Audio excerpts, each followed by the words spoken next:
বাংলার মাহিকে এবং বাংলার মানুষকে আমার प्रणाम জানাই। और बहनों भाइयों, मैं कह सका आपका यह उत्साह देखकर बहुत हुआ जोड़ा घास फूल, बंगाल मांगे कमल का फूल।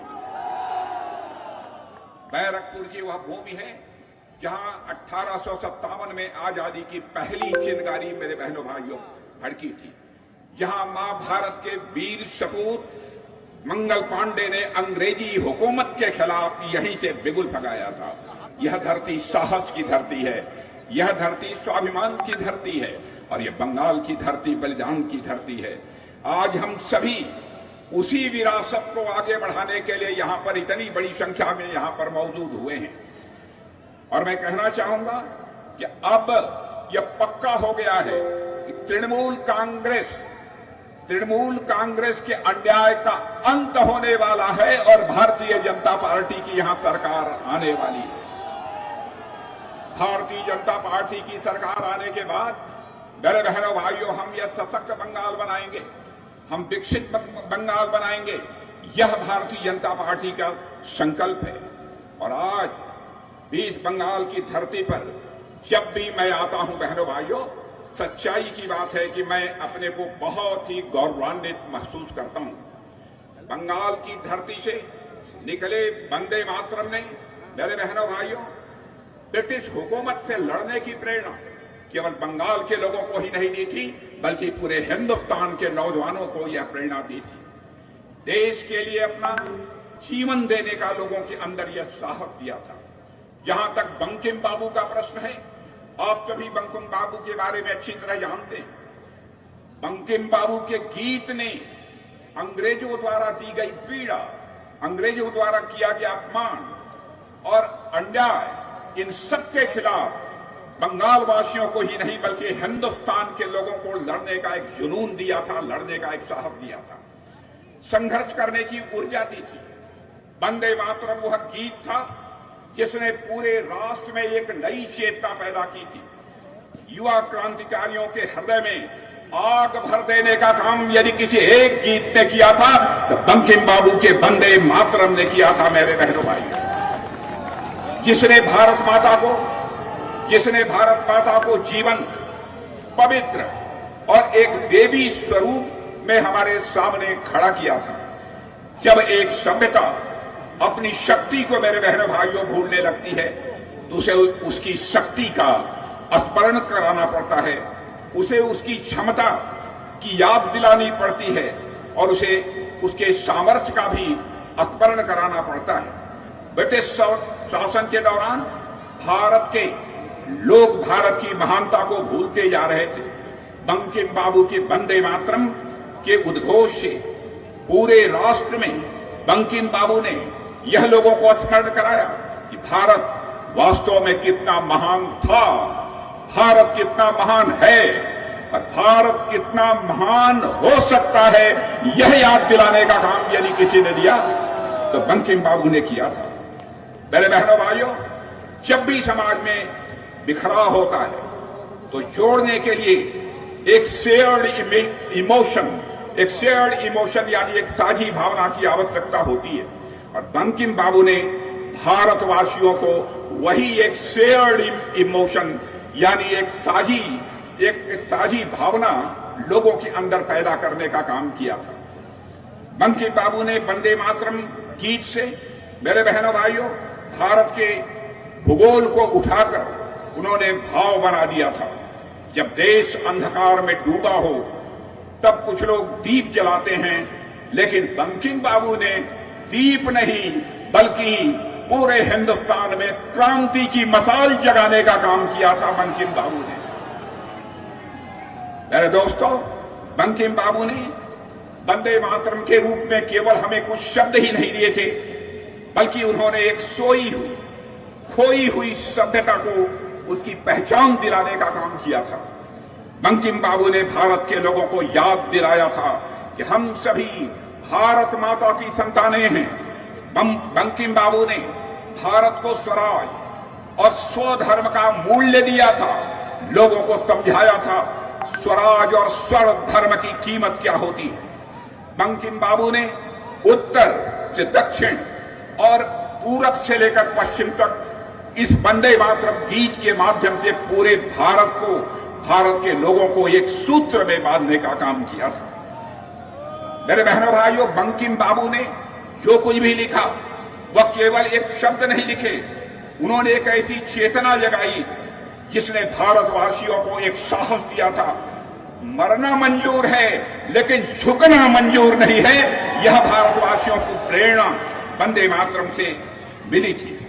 फांसी पर लटकते समय याद दिलाना चाहता हूं बंगाल वासियों को, मेरे बहनों भाइयों, फांसी पर लटकते समय क्रांतिकारी सूर्य सेन के होठों पर यदि कोई गीत रहा तो बंकिम बाबू ने जिस गीत वंदे मातरम को बनाया था, बहनों भाइयों, वही वंदे मातरम ही था। उस समय सूर्य सेन क्रांतिकारी की जुबान पर, खुदीराम बोस की जुबान पर भी यदि कोई गीत था तो मेरे बहनों भाइयों यही वंदे मातरम का गीत था। इसलिए मैं कहना चाहता हूं, तथाकथित सेकुलर लोगों ने इस वंदे मातरम को खंडित कर दिया। वंदे मातरम यदि गाया जाता था तो वंदे मातरम केवल आधा अधूरा गाया जाता था। लंबे समय तक बंकिम बाबू और वंदे मातरम के साथ इस हिंदुस्तान में अन्याय किया गया है बहनों भाइयों। बराबर तृणमूल कांग्रेस ने और यहां के कम्युनिस्ट पार्टी के लोगों ने बराबर हमेशा बंकिम बाबू की लिगेसी की अनदेखी की है। लेकिन मैं दावे के साथ कह सकता हूं, दुनिया की कोई ताकत इसे चैलेंज नहीं कर सकती है कि प्रधानमंत्री मोदी जी ने पहली बार बंकिम बाबू की लिगेसी को और वंदे मातरम को इस हिंदुस्तान में उचित सम्मान दिलाने का काम किया। पहले वंदे मातरम आधा अधूरा गाया जाता था, लेकिन अब वंदे मातरम भी गाया जाता है पूरा का पूरा। वंदे मातरम गाने के बाद ही तब फिर जनगण मन, यह राष्ट्र गीत गाया जाता है बहनों भाई। यह भारत के प्रति जो एक स्वाभिमान की भावना है, स्वाभाविक रूप से उसकी एक झलक मिलती है। और इतना ही नहीं, हमारा संकल्प है, बना दीजिए यहां पर सरकार भारतीय जनता पार्टी का। बंकिम बाबू का जो घर है मेरे बहनों भाइयों, उसको भारतीय जनता पार्टी की सरकार एक पर्यटन स्थल के रूप में बनाएगी, जिस पर्यटन स्थल को देखने के लिए केवल भारत के कोने कोने से लोग नहीं आएंगे, बल्कि सारी दुनिया से लोग वो बंकिम बाबू का जो घर पर्यटन स्थल बनेगा उसको देखने आएंगे। मेरे बहनों भाइयों, बंकिम सिंह चट्टोपाध्याय के वंशज को अपना एमएलए बनाने का अवसर मिला है। बंकिम बाबू के वंशज को अपना एमएलए बनाने का अवसर मिला है मेरे बहनों भाइयों। इसलिए मैं आप सबसे कहना चाहता हूं, जिस पश्चिमी बंगाल की धरती पर पश्चिमी बंगाल की मां की कोख से पैदा हुए बंकिम बाबू ने भारत को एक नई चेतना दी है, भारत को एक नई जागृति देने का काम किया है बहनों भाइयों। इसीलिए भारतीय जनता पार्टी ने सोचा कि उनका वंशज, उनके परिवार का कोई न कोई सदस्य भारतीय जनता पार्टी का कैंडिडेट बनना चाहिए। इसीलिए हम लोगों ने इन्हें चुनाव के मैदान में उतारा। मैं याद दिलाना चाहता हूं आपको, महान भक्त गोपाल कृष्ण गोखले, उन्होंने यह कहा था, भारत के अंदर वह ताकत है, भारत के अंदर वह ऊर्जा है कि भारत जो कल सोचने वाला होता है, बंगाल पहले ही सोच लेता है। बंगाल की यह सबसे बड़ी अहमियत की जानकारी लोगों को उन्होंने दी थी। यहां के लोग चाहे कला हो, चाहे शिक्षा हो, चाहे संस्कृति हो, चाहे साहित्य हो, हर क्षेत्र में हिंदुस्तान में किसी राज्य के लोग यदि आगे रहे हैं तो पश्चिमी बंगाल के लोग रहे हैं बहनों भाई। इसी बंगाल ने सत्येंद्र नाथ बोस, जगदीश चंद्र बसु, अमल कुमार राय जैसे महान वैज्ञानिक पैदा किए हैं इसी बंगाल की धरती ने। और इतना ही नहीं, सारे देश में उद्योग, इन्वेस्टमेंट, पूरा देश आगे जा रहा है। लेकिन यदि कोई एक राज्य इन्वेस्टमेंट के मामले में आगे नहीं जा पा रहा है, निवेश के मामले में आगे नहीं आ पा रहा है, तो केवल और केवल पश्चिमी बंगाल है मेरे बहन भाइयों, क्योंकि यहां पर टीएमसी की सरकार है, यहां की मुख्यमंत्री यहां पर इन्वेस्टमेंट होने नहीं देती।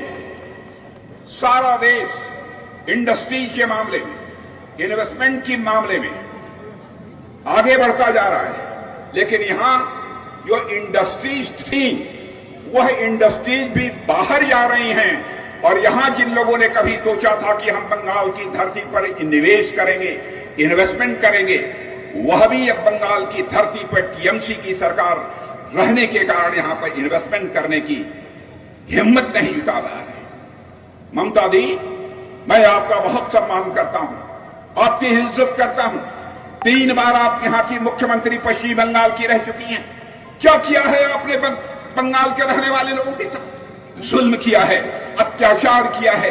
हिंदुस्तान के अन्य राज्यों की अपेक्षा आपने बंगाल को पीछे किया है। 3 बार आप यहां की मुख्यमंत्री रही। मेरे बहनों भाइयों, सच्चाई है तृणमूल कांग्रेस अपने 3 कार्यकाल के बाद बराबर पश्चिम बंगाल के